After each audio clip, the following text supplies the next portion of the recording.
और इस वक्त मां अंबिका भवानी मंदिर से हमारे सहयोगी राहुल है हमारे साथ। राहुल, आज नवरात्र का 5वां दिन है, मां स्कंद माता की पूजा आराधना की जा रही है। मंदिरों में किस तरह से भक्त पहुंच रहे हैं? बिल्कुल रश्मि, आज नवरात्र का 5वां दिन मां स्कंद माता की पूजा हो रही है और आज हम मौजूद हैं मां अंबिका स्थान, जिससे आमी स्थान भी कहते हैं। तमाम शक्तिपीठों में से एक यह मां अंबिका स्थान है और शक्तिपीठ की अगर बात कर ले तो जब माता सती शिव के अनादर के बाद से गुस्सा हो गई थी तो उन्होंने हवन कुंड में आत्मदाह कर दिया था, जिसके बाद शिव ने तांडव शुरू कर दिया था। और शिव तांडव को रोकने के लिए ही भगवान विष्णु ने एक जो कह सकते हैं कि एक लीला है वो रची और माता सती के जो कई टुकड़े हैं उनके मृत शरीर के वो कर दिए और जहाँ जहाँ माँ सती के टुकड़े जो गिरे मृत शरीर के उसे शक्तिपीठ कहा गया।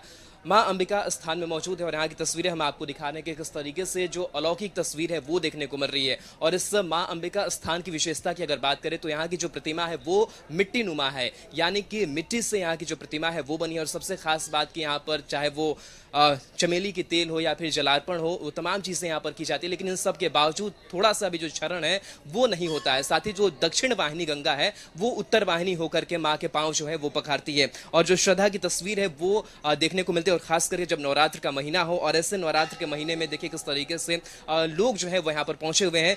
माँ की श्रद्धा में आप लोग डूबे हुए, नवरात्र का महीना चल रहा है, किस तरीके से पूजा अर्चना हो रही है?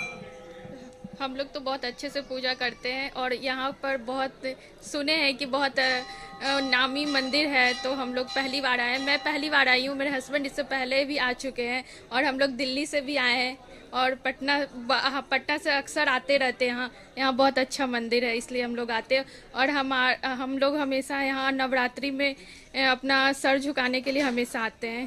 तो माँ मनोकामनाएं पूरी करती है और यही उम्मीद लेकर के माँ के दरबार में। हाँ, माँ के दरबार में आ जाने का विशेष वजह कि आज मेरी बेटी का जन्मदिन है। अच्छा, तो और कोई मंदिर हो नहीं सकता था, इसीलिए हम लोग यहाँ पर आए हैं। रहने वाली आप छपरा की हैं? नहीं, हम लोग पटना के रहने वाले, छपरा में आए हैं। छपरा में माँ का दर्शन करने के लिए आप लोग आए हैं। और ऐसे हम लोग का दिल्ली में रहते हैं, लेकिन अपने मेरे हस्बैंड पटना में रहते हैं, इनका यहाँ घर है और हम दिल्ली से सिर्फ अपनी बेटी के लिए इस मंदिर में आए हैं। और इसका फर्स्ट सालगिरह है, इस मतलब फर्स्ट 1 साल की हुई है, इसलिए आए हैं। नवरात्र का जब महीना चलता है तो छोटी कन्याओं का पूजन किया जाता है और ये भी कहीं ना कहीं देवी का स्वरूप ही है एक। तो कैसा लगता है इस बेटी के लिए भी एक माँ से आशीर्वाद मांग रही है? इसीलिए तो आए हैं, बहुत अच्छा लग रहा है। हम बहुत खुश है कि मेरा फर्स्ट बच्चा है और मेरी बेटी हुई, इससे अच्छा और कोई बात हो नहीं सकता है। चलिए, तो बेटी, कन्याएं और तमाम माँ के स्वरूप और हमारे साथ पंडित पुजारी भी मौजूद हैं। इस शक्तिपीठ की बात करें तो कई विशेषताओं को समेटे हुए यह शक्तिपीठ है। क्या खासियत है मंदिर की और क्या आस्था है? ये दक्ष प्रजापति का जगह स्थल है। शंकर जी का ससुराल हुआ, मैया पार्वती का नैहरा हुआ। दक्ष प्रजापति यहीं पर यज्ञ किए हुए थे, उसमें बेटी और दामाद को निमंत्रण नहीं दिए थे। वो बिन बुलाई आई हुई थी, आने के बाद अपमानित हुई। अपमानित के कारण दक्ष प्रजापति का जो है सो मैंने शंकर जी आने के बाद उनके गर्दन को मैंने खंडित किए, शरीर को खंडित किए, खंडित कर दिए तो जग विध्वंस हो गया। उसमें सारी देवी देवता लोग आराधना करने लगे भाई कि कम से कम इसको सुचारू रूप से चले ताकि फिर विध्वंस ना हो पाए। तो फिर बकरे का जन्म, मैंने बोले थे कि सारण में जंगल होता है, तो जंगल में बोले कभी जाइए जो जन्म लिया हो उसी का गर्दन काट के ले। तो एक बकरी बकरा को जन्म दिए हुए था, उसी का गर्दन काट कर लिया गया। तो इसलिए शिव जी का जो पूजा होता है तो इसलिए गाल बजाया जाता है, शिव जी उससे प्रसन्न होते हैं। और उस सती के शरीर को लेकर भगवान चले तो 52 खंड हुआ, 33 को इंडिया में है, 19 को विदेश में है। और यहाँ माँ जो है केंद्र बिंदु पर विराजमान हैं। यहाँ से पूरब में बाबा हरियरनाथ 16 मील पर हैं, पश्चिम में बाबा धर्मनाथ हैं 16 मील पर ही, उत्तर में चले जाइए तो सिलौरी शिलानाथ है 16 मील पर ही, यहीं गंगा पार उस पार चले जाइए तो 16 मील बिहटा बटेश्वर नाथ हैं। चारों नाथ की दूरी एक समान है। उसी तरह त्रिभुजाकार में भी पूरब में बाबा बैजनाथ धाम, पश्चिम में बाबा विश्वनाथ और उत्तर में पशुपतिनाथ काठमांडू, तीनों की दूरी एक समान है। माँ केंद्र बिंदु पर बैठी हुई है।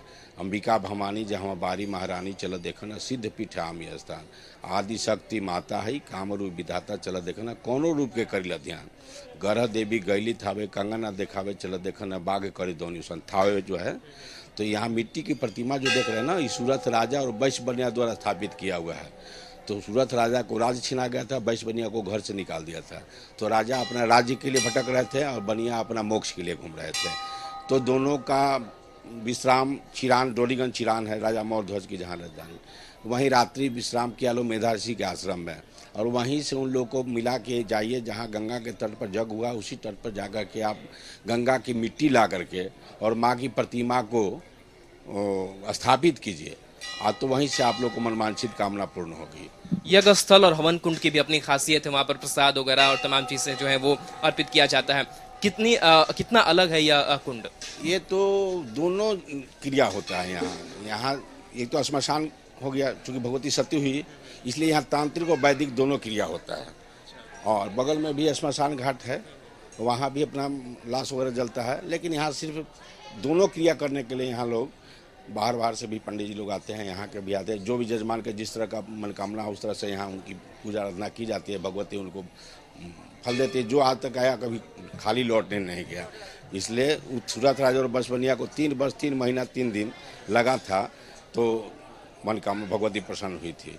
तो वही 9 दुर्गा का पिंड है, जो दुर्गा सरस्वती में आपको मिलेगा कि प्रथमम शैलपुत्री च, द्वितीयम ब्रह्मचारिणी, तृतीयम चंद्रघंटे थी, कुसुमाणी च चतुर्थम, पंचमम शिवमाते थी, कष्टम गताएं च, सप्तमम कालरात्रि थी, महागौरी चाष्टम, नवम सिद्धार्थ, 9 दुर्गा प्रतिमा। वही 9 दुर्गा का रूप भगाकार का मिट्टी की प्रतिमा यहीं विराजमान है, अन्यथा कहीं नहीं मिलेगा। पिंड स्वरूप मिल सकता है, लेकिन भगाकार के इतना बड़ा मिट्टी की प्रतिमा कहीं नहीं मिलेगा। और माँ का जो साड़ी लगता है 11 मीटर का लगता है, 11 मीटर के थान से उसको कटवा करके गोटूट चढ़वा करके उसको जो है सो मैंने किया जाता है। माँ के पांव पखारने के लिए जो दक्षिण वाहिनी गंगा है वो उत्तर वाहिनी हो, इसका क्या महत्व है कि हमेशा दक्षिण वाहिनी ही रहती है, लेकिन जेठ से लेकर के जेठ दशहरा से जो गंगा का माने बढ़ोतरी शुरू होता है और आश्विन तक वो उत्तर वाहिनी का रूप गंगा का हो जाता है, क्योंकि सब गंगा नदियों का एक जगह संगम के रूप में प्रवेश हो जाता है।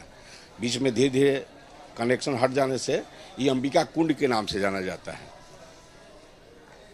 इसलिए अभी उत्तर वाहिनी गंगा ही यहाँ बह रही है। तो श्रद्धालुओं की अगर बात करें तो बाकी दिनों में तो लोग आते हैं, लेकिन नवरात्र में और भी महत्ता बढ़ जाती है। तो कितने श्रद्धालुओं का आना जाना होता है और मनोकामनाएं कैसे उनकी पूरी माँ करती हैं? नहीं, यहाँ आना जाना भगवती के यहाँ तो मैंने 2 साल से बाधित था कोरोना के लेकर के, तो अभी भी जो लोग आ रहे हैं प्रोटोकॉल के हिसाब से उसको मैंने सुझाव दिया जा रहा है कि उसी हिसाब से चलें। और श्रद्धालु का आना जाना का कोई यहाँ लेखा जोखा नहीं है, ज़्यादा भी आ जाते हैं लोग और कम भी। जैसे अभी 5 दिन बीता, प्रथम दिन ज़्यादा भीड़ हुआ, 4 दिन खाली पठारती है, आज पंचमी तिथि है, आज से धीरे धीरे जो है सो भीड़ बढ़ना शुरू हो जाएगा। सप्तमी अष्टमी नवमी विशेष करके होता है। सप्तमी को रात में निशा पूजा है, निशा पूजा में भी भक्त लोग आकर के अपना निशा रात्रि पूजन करते हैं। अष्टमी को भी भगवती का व्रत करके लोग नारियल का बलि देते हैं। नवमी को हवन करके, नवमी को कुछ लोग कुंवारी कन्या पूजन करके पारण कर लेते हैं, या जो व्रत में 9 दिन पर्यंत में रहते हैं वो 10वीं को पारण करते हैं कुंवारी कन्या को खिला करके। माँ का जो गर्भगृह है या फिर जो कुंड है उसकी तो विशेषता हमने जानी, और पूरे परिसर की बात करें तो और भी कई जो मूर्तियां हैं या फिर भगवान जो हैं उनके दर्शन हो रहे हैं। बाकी और इस पूरी जो कैंपस है उसकी क्या विशेषता और है?